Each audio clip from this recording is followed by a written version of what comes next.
नमस्कार, good evening, शब्बा खैर, सत श्री अकाल। जो भी हैं आप जो देख रहे हैं उस हर एक रिलीजन के अनुसार सबको नमस्कार।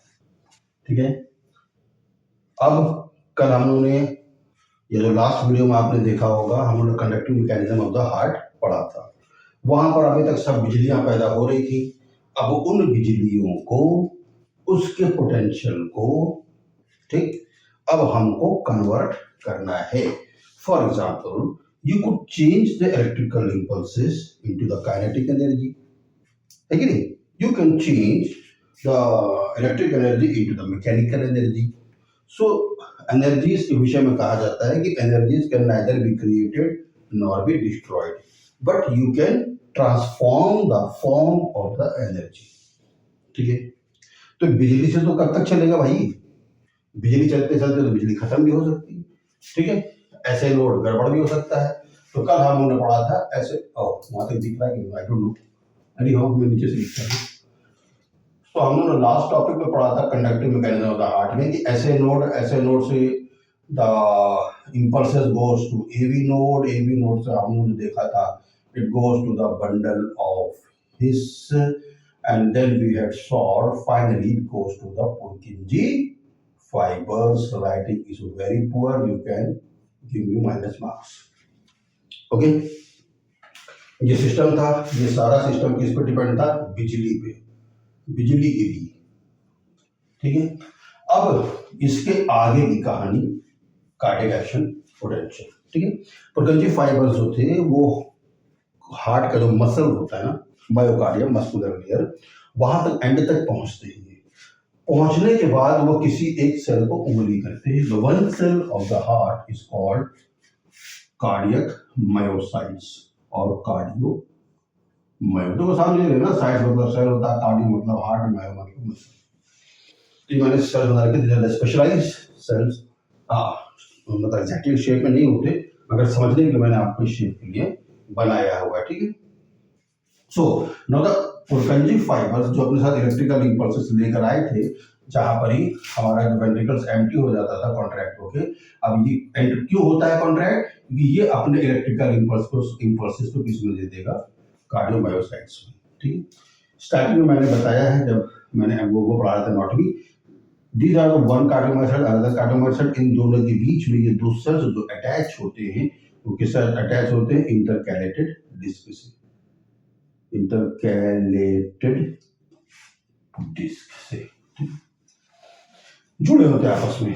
And these are the gap junctions, ये जो चैनल बने हुए हैं। ठीक। ये चैनल तब काम आते हैं जब हार्ट को या बॉडी की मेटाबॉलिक डिमांड बढ़ जाती है। सपोज आप मस्त सो रहे थे, सुबह स्कूल का टाइम, कॉलेज का टाइम हो गया, आप फिर भी सो रहे हैं, तभी आपकी वार्डन आई, अगर आप घर पे है तो आपकी मदर है या फादर है, लेके डंडा, सो रही। अब आप जो मस्त सो रहे थे, जिस वक्त आपका हार्ट बीट 60 to 70 चल रहा है नॉर्मली, ठीक है, अचानक से आपका हार्ट बीट कितना पहुंच गया? 90 to 120। डंडा पड़ना चालू हो गया ना। 90 to 120 हार्ट बीट पहुंचने का मतलब ये होता है कि आपकी बॉडी को इमीडिएट ऑक्सीजन डिमांड क्या हो गई है? बढ़ गई। That is the metabolic demand. ठीक। जल्दी जल्दी आप भागे, खट से बाथरूम के अंदर कूदे, दरवाजा आपने बंद किया, ठीक, कार्डियक एक्टिविटी बढ़ गई। ठीक। उस कंडीशन में ये गैप जंक्शंस बहुत काम आते हैं। तो इस फिगर को वैसे रहने देंगे, हम अपनी कहानी पे आगे बढ़ते हैं। पुरकिंजी फाइबर्स से आगे कार्डियोमायोसाइट्स की बात हम करेंगे, इंटरकैलेटेड डिस्क को हम मिटा रहे हैं। Okay, so action potential is what? जो ली गई कार्डियक इंपल्सेस है, अब उसको कैसे किया जाए। ठीक है। सो ऐसे ही यहाँ पर असंख्य सेल लगे होते हैं, हम यहाँ पर एक सेल और बना देते हैं आपके लिए। Poor management by the nursing master. Gap इसलिए रखा कि आपको समझ नहीं। ओके। आपको मालूम है when there are 3 stages for the action potential. Number 1 polarized state, repolarized, polarized,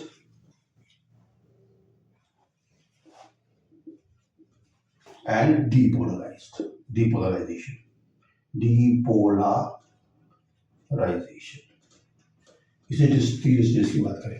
polarise state यानी एट द रेस्टिंग स्टेज, जो सब मस्त चल रहा है, 50-60 हार्ट बीट है, तो पोटेशियम आयंस जो होते हैं बेटा, दिस डिपेंड्स एक्शन पोटेंशियल यानी मसल का जो एक्शन होता है उसमें आयंस जो भी चार्ज आयंस उनका रोल बहुत ज्यादा होता है। तो पोटेशियम आयंस जो होते हैं, इंट्रासेल्युलर नीट का क्वेश्चन था कि इंट्रासेल्युलर में सबसे ज्यादा पाया जाने वाला आयंस कौन है, that is the potassium ions, cells के अंदर। लेकिन सेल्स के बाहर दो सेल्स के बीच में यहाँ पर स्पेस होता है जिसे आप बोलते हैं इंटरसेलुलर स्पेस, इजंट इट? इस इंटरसेलुलर स्पेस में आपके पास इंटरस्टिशियल फ्लूइड होता है।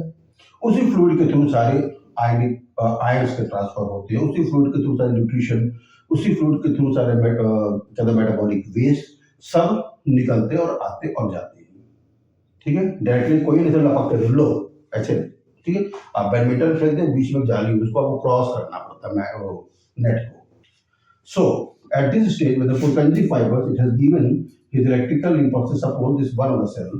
ठीक, तो पोटेशियम आयन बहुत ज्यादा है। ये किस स्टेज में? ये होता है पोलराइज स्टेज में।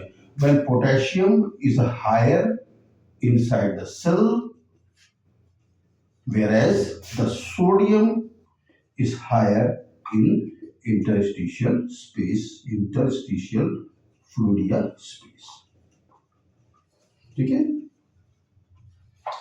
ठीक, अब रिपोलराइज होना है। रिपोलराइज मतलब ये होना है कि जैसे ही मम्मी घुसी डंडा लेके, वैसे ही आप एक्शन में आइए, रजाई फेंकी, तकिया फेंकी, ठीक, उड़ के भागे आप फटाक से। यानी तुरंत चार्ज हो गई, गहरी नींद से आप एकदम चार्ज हो गए, इजंट इट? जैसे ही चार्ज होते तो उस कंडीशन का होता है इलेक्ट्रिकल इंपल्सेस जैसे ही ये आई, अब हमको ये पोटेशियम अंदर नहीं चाहिए, हमको ये पोटेशियम बाहर चाहिए, हमको ये सोडियम अंदर चाहिए। ये सोडियम आयंस जो होते हैं, चार्ज आयंस है, दीज सोडियम आयंस यही इस सेल को क्या करेंगे, कॉन्ट्रैक्ट कराने के लिए काम करेंगे।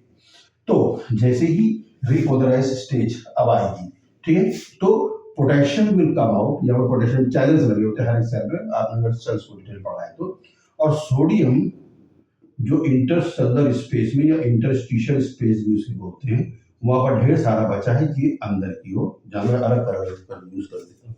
So potassium will come out, sodium will go inside. ठीक है, क्योंकि मम्मी डंडा लेकर आ गई ना, उधर पुरकंजी फाइबर इलेक्ट्रिकल इंपल्सेस लेकर आ गई, यही तो हमें चाहिए एक्शन के लिए।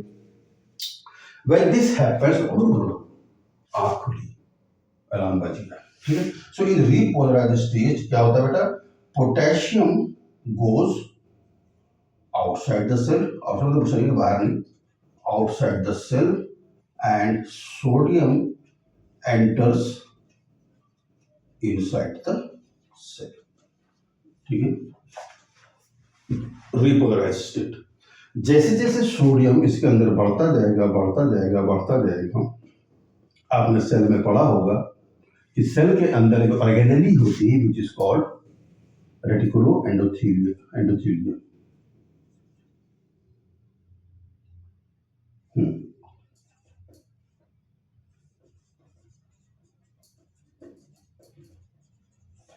ठीक है,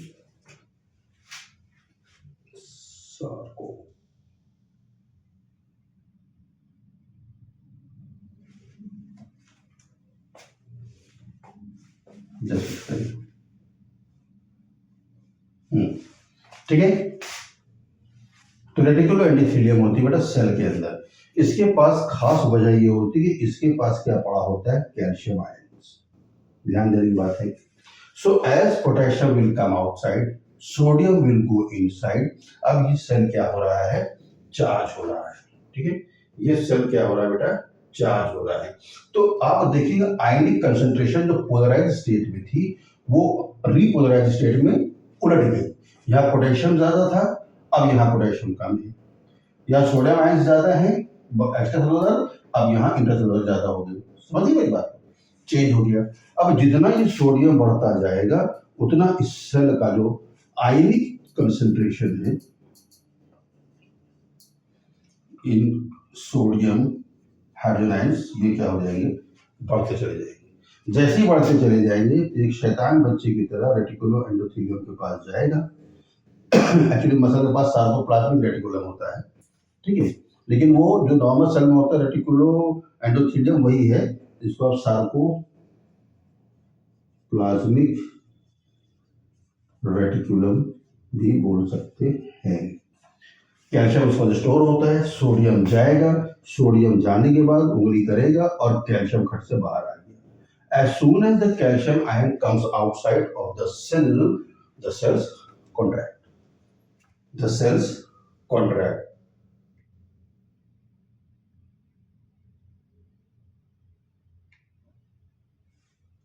ठीक है, जैसे ही ये बाहर निकलेंगे किस स्टेज में आ गए? डीपोलराइजेशन। ठीक है, किसमें आ गया? डीपोलराइजेशन, मतलब कि अब कैल्शियम भी बाहर आ गया, पोटेशियम अंदर आ गया, पोटेशियम तुमने बाहर फेंका, सोडियम तुमने अंदर लिया, इसी सोडियम ने इसको क्या किया, जैसे ही एक्टिवेट थोड़ा सा हुआ सोडियम और क्या बोलते हैं पोटेशियम के अंदर बाहर होने से ये रिपोलराइज स्टेट में गया, अब डीपोलराइजेशन होना है।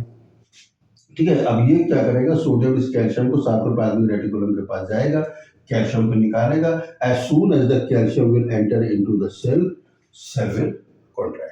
यानी वो जो इलेक्ट्रिकल इंपल्स था उसने इन आयंस को क्या किया, ये आयंस ऐसे पड़े हुए थे, कैल्शियम कैल्शियम जो तुमने दूध में खाया था, लेकिन उस इलेक्ट्रिकल इंपल्स आने के बाद ये चार्ज हो गए, है ना, ये चार्ज हो गए, सोडियम चार्ज हो गया, पोटेशियम चार्ज हो गया, बस चार्ज पार्टिकल्स आ गए। I think you are getting my point. ठीक है, और ये क्या हो गया, कॉन्ट्रैक्ट हो गया। ठीक है, so the repolarization and the depolarization, the cycle of, I will write here, the cycle of repolarization and depolarization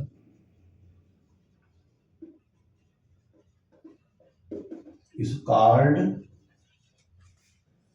action potential। ठीक है, तो पोलराइज मस्त हो रही तुम, रिपोलराइजेशन डंडा पड़ा, यानी कि पोटेशियम का बाहर जाना, सोडियम का अंदर आना। क्लियर है, डंडा पड़ने के बाद आपके अंदर जो एक्टिविटी बहुत तेज बढ़ी, यानी कि मम्मी तो अभी डंडा लेकर आए थे, साथ में पापा भी डंडा लेकर आ गए, यानी पापा यानी कि कैल्शियम बाहर निकला। अब तो आप एकदम कुंडी ताला तोड़ के भागेंगे। ठीक है, डीपोलराइजेशन।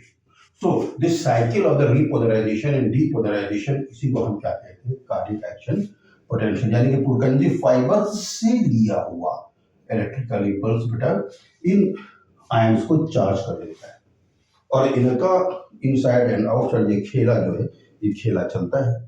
जब ये इनसाइड एंड आउटसाइड होते हैं तो रिपोलराइजेशन और डीपोलराइजेशन की स्थिति बनती है, यही गोल गोल गोल गोल चक्कर को अपन क्या बोलते हैं, cardiac action potential. I have tried you the very critical language और the very good book learner into the very simple language, और आपको जानकर ये हैरानी भी होगी, खुशी भी होगी, और हो सके तो अप्रिशिएट भी करेंगे कि मैं 11th और 12th जूलॉजी और बॉटनी को भी अपने कोचिंग्स को पढ़ाता हूँ। यूट्यूब में कुछ क्लासेस डाली थी, अब नहीं डालता, और उसमें से जो बच्चे हैं हमारे बायोलॉजी में एक अच्छा स्कोर लेकर आ रहे हैं। कुछ बच्चों का भी सेकंड अटेम्प्ट होगा, और मैं कोशिश करूँगा कि जो बायोलॉजी का 360 का जो मार्क्स है वो उनको गेन करवाऊँ। ये आपको समझ में आया है? वीडियो को लाइक करेंगे, शेयर करेंगे, सब्सक्राइब करेंगे। ज्ञान को अपनी झोली में नहीं रखना है, ज्ञान का प्रकाश सब और बांटना है।